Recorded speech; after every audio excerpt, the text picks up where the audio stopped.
we're going to be talking about another person, not American, but what's kind of switching gears of topics because we're going to be dealing with the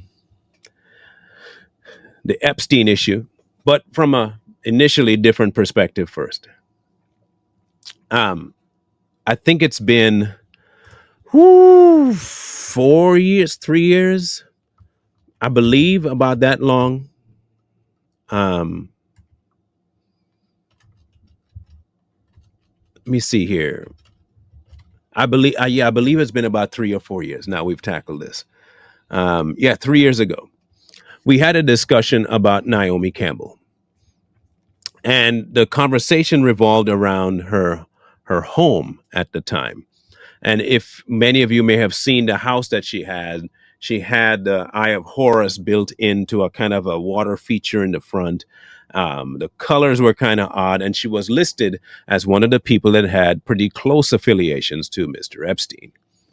Well, at the time, um, she had never really spoken out like heavily about it. But there was one interview that she did, um, where she kind of addressed it just a tad. Um, and the way she addressed it left us kind of kind of questioning some things. Okay. Um, and you'll hear it here because I think we need to go over and watch her body language, the way she talked, how she behaved, and you can tell me if you're seeing what I think is a pretty telltale sign of some things. Not suggesting anything fully yet, but we'll get there. This is that interview. Thank you for sitting down with me, Naomi, and let me talk to you today. But I'm not happy about the subject. I've known you for some time, so I know it's important to hear your point of view on the Mail on Sunday. How do you feel?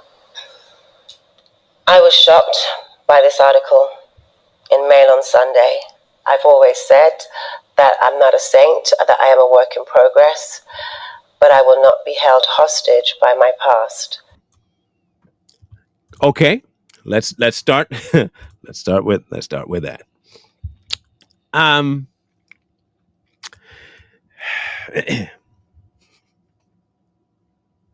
I'm not a saint. I will not be held hostage by my past. Now that could be a lot of things. That could be mistakes made, but please be aware that the particular interview, the reason why the interviewer said something about I don't like the subject matter was because of the article they're talking about mentioning her affiliations with Mr. Epstein. Okay? Please keep in mind that that was the allegation, that it is more than just an affiliation with him. There were other things that took place as well, based on some other things that had happened with her in her past. Okay? All right. Just remember that. So when you see her answer questions, just know that there are certain things we look for answer questions. And if you start to move on to other things before actually getting to the answer, flags pop up for us. Passion for Relief is something that came to my mind in 2005. We started with Hurricane Katrina. We've helped the floods in Japan. We've worked with the great association Save the Children. We worked with Sarah Brown, the former Prime Minister's wife, Gordon Brown's wife, White Women Alliance, Maternal Health, Ebola crisis, the flood. No, just a little sidebar. If you got to go into all of the great things I've done, just look over here instead. No. Forget that. Look over here. I have done A, B, C, D, E, F, A, and G. And don't forget H, I, J. Now J. Whew. Not to mention K. And they go through the whole alphabet of things they've done. That's a form of deflecting. Now, also, please watch her hands. I'll back this up. And I want you to watch. From what I've heard about body language experts, people do what they call soothing when talking. Okay, watch. Sarah Brown, the former Prime Minister's wife, Gordon Brown's wife, White Women Alliance, Maternal Health. Do you see the hands? Do you see the rubbing? Just kind of rub as I'm talking. That is a self-soothing method to try and calm one's nerves. So while they're saying something, it's almost like someone stroking your hair to calm you down if you're about to hyperventilate. Except you're doing it to yourself. Some of us, like say you're in a nervous situation, you do the leg bumping thing, and your leg just keeps going up and down, up and down, almost like a nervous tick kind of thing. That's what that is. It gets better. Ebola crisis, the floods in UK. I mean, it goes on. I'm not going to stop, and I won't be undermined or have my team be undermined for all the wonderful and great work and for all the people that have collaborated and supported the cause that Passion for Relief chooses each year. Why would anyone be surprised to hear that you're being honored as a humanitarian? I mean, it was again very disappointing to hear and to see the way they wrote about that. Why would it be disappointing? Again, listen, I understand that you don't want to address the situation head on. I mean, who wants to? But it would be more efficient, I would think, to address the topic as it is instead of trying to prop yourself up as a holier than thou situation. And I've done so much that my other things shouldn't matter when talking about it. The problem, Naomi, is this. If indeed the article that you're just talking about that suggests that you had more than simple affiliation with Mr. Epstein, and there is good records to show that you yourself took your own vehicle to the location, and there have been conversations at the time floating around in articles and by Mr. Epstein that you two have had very close relationships. Why would we not think that maybe, just maybe, you and him could have done more things together than that? You keep going on about the stuff that you do and how philanthropic you are and blah, blah, blah, blah. I get it. But address the topic, shall you? To focus on the negative and say this is a vanity charity. There's no vanity about it. Do you think it's fair to draw you into the Charles Taylor story when you were only a witness? After all, the picture they used clearly shows someone cropped from it. Presume that was President Mandela? Yes, I do think it's unfair. For me, it's a distorted piece of journalism, and I do love great journalism. But this is a direct character assassination, and it belongs in like an Orwell book. Oh. So let me. I want to make sure I get you right, Miss Campbell. You're trying to tell us that the Charles Taylor situation shouldn't be linked to you because they didn't do proper journalism, and that it's all negative, so they shouldn't be asking you that, and they shouldn't even include you in that situation. That's am I getting that right? I just want to make sure I have all the details of what you're trying to say, because if that's the case, then I don't know that people are going to buy that. I really don't think so. It There's something weird, something weird. Okay, I'll read to you a article here. This is the Charles Taylor situation. ABC News uncovers new evidence in Naomi Campbell blood diamond scandal. International war crime prosecutors said that they were unaware of a photo showing supermodel Naomi Campbell with Charles Taylor before the picture was shown during an ABC report. The photo, found by actress Mia Farrow, shows Campbell posing with the African warlord at Nelson Mandela's house in 1997. Taylor is accused of using blood diamonds to fuel an insurgency that cost tens of thousands of lives, and prosecutors want to know if Taylor gave Campbell a blood diamond. So I want to make sure I get this correct.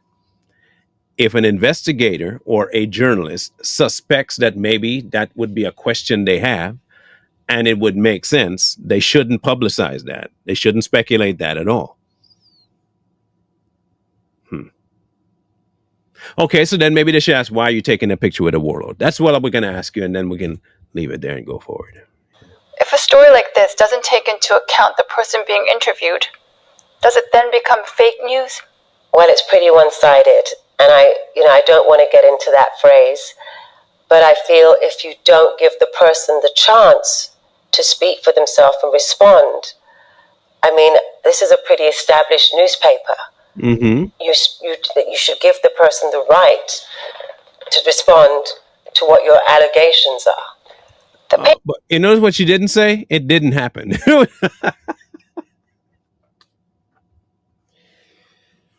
Here you are in your own interview. This is on her channel, by the way. You are in your own interview. And you couldn't take the time in your own interview to say, listen, they didn't interview, so I'm going to tell you this right now. No? Okay. The paper does manage to make it clear that you are not aware of Epstein activities. Did you know who he was? Did you see how quickly they pivoted off of it?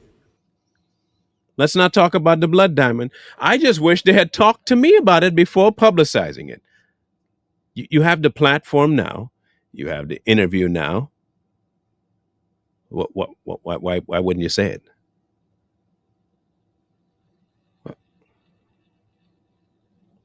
Kind of interesting. It's so weird that if somebody came to me, I don't care how long ago you came to me, and said that somebody put an interview out and said, you said this, I wouldn't be the person to say, well, I wish they had talked to me about what actually took place, and then be done. And the accusation is pretty severe. I mean, Naomi, listen to me. 1997, Blood Diamond, yes, it's a while ago. And this interview, yes, a while ago. But you had the chance during this interview to talk about that particular incident, 1997. You didn't. You didn't deny it. You didn't denounce it. You didn't say, I would never take a blood diamond. You went on to talk about how much good you've done to try and negate the idea of it from people, but not the actual reality. Now we're on to Epstein. Let's hear about Epstein. To respond to what your allegations are. The paper does manage to make it clear that you are not aware of Epstein activities. Did you know who he was? Yes, I knew him. I was introduced to him on my 31st birthday by my ex-boyfriend Flavio. He was always front and center at Victoria's Secret shows. Did you suspect what he was doing? No.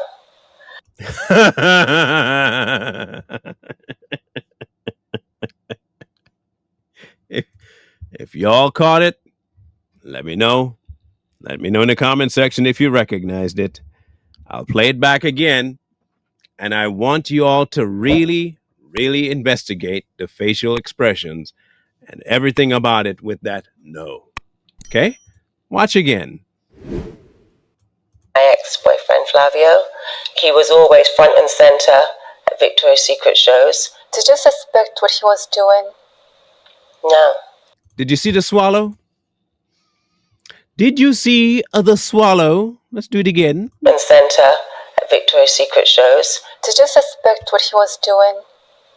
No. And what he's done is indefensible. Right. And when I heard of what he'd done, it sickened me to my stomach, just like everybody else. Because I've had my fair share of sexual predators. And thank God that I had good people around me that protected me from this. I mean, right now I stand with the victims. They're scarred for life. Do you see all of the telltale marks of what? I'm not being honest. Please believe me. I feel sick. All the buzzwords. I feel sick. I stand with the victims. Indefensible. Okay. And then, come on, ask me some more questions before this whole event and the feelings go away. Watch it. Watch again. That awkward silence for her was too much. They're scarred for life. For life.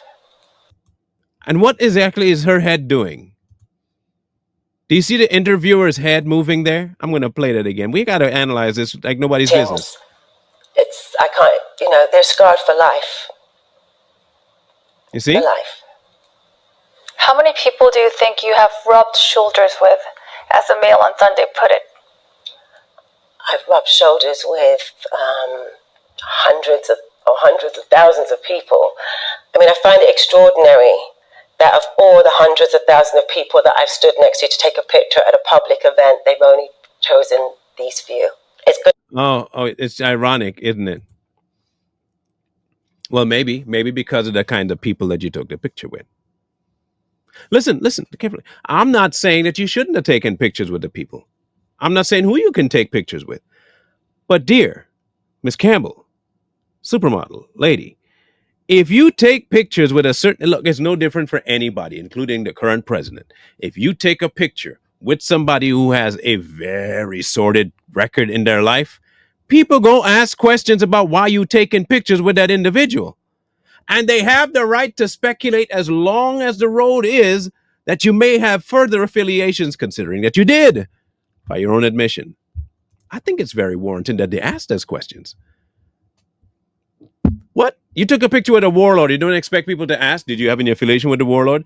Then you took a picture with a janitor. They're not going to ask any questions about the stinking janitor. Naomi, come on.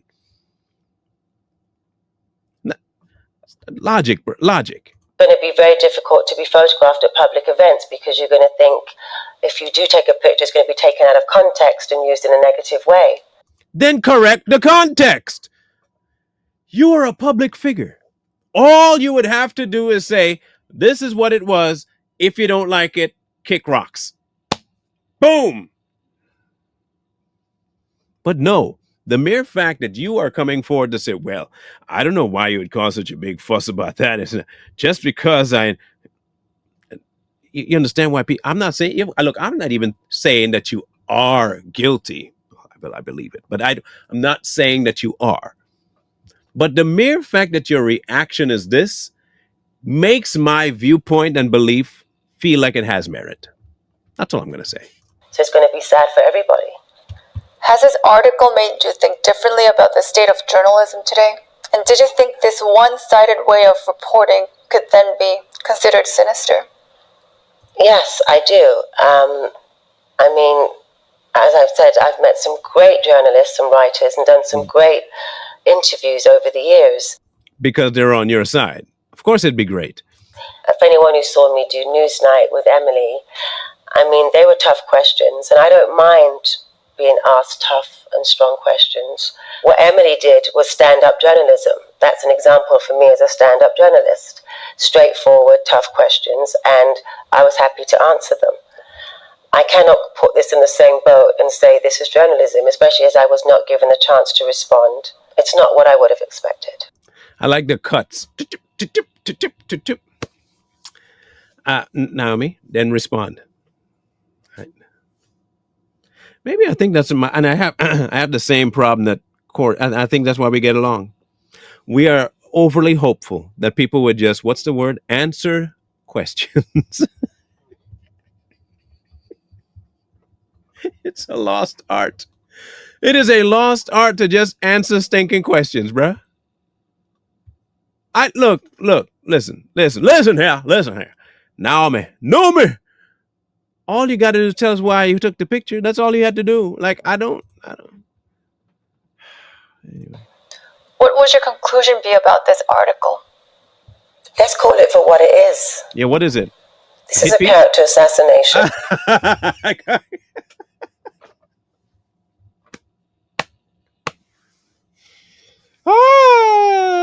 Character assassination. It's always character assassination. Okay, it's character assassination. All right. And we can all read between the lines. Yes, we can. That is irony. Oh, my word, irony. Yes, we can read between the lines. And we are reading all kinds of between your lines right now. Anyway, continue. I know why they keep coming at me. Why? But I will not lay down and let that happen. Oh. The frightening conclusion here is that if the negative action of your neighbor, colleague, or even an associate can somehow make you guilty too, simply by association, then we indeed live in very worrying times. No. Show me the company you keep. Have you not heard that? Have you not heard this, Naomi? The friends that surround you, the circle of influence that you have, if you show me that, I can more than likely tell you your future. You surround, and this all the time. You surround yourself with positivity, you get positivity. You surround yourself with vitriolic, it's idiotic people, you get to be exactly that same way. How is this difficult for you to understand? All you have to do is clarify or distance yourself from the people. This affects us all. It is wrong, it's unfair, and it must be stopped. Okay, Naomi, it must be stopped. Miss Campbell, let me explain something to you real quick. I know you're not going to be hearing this because, of course, this video was 6 years in the past, but it's only 6 years, which would make this, 2019, right? That's not that long ago, considering how fast time flies. 2019 was around the same time that Mr. Epstein was no longer Mr. Epstein.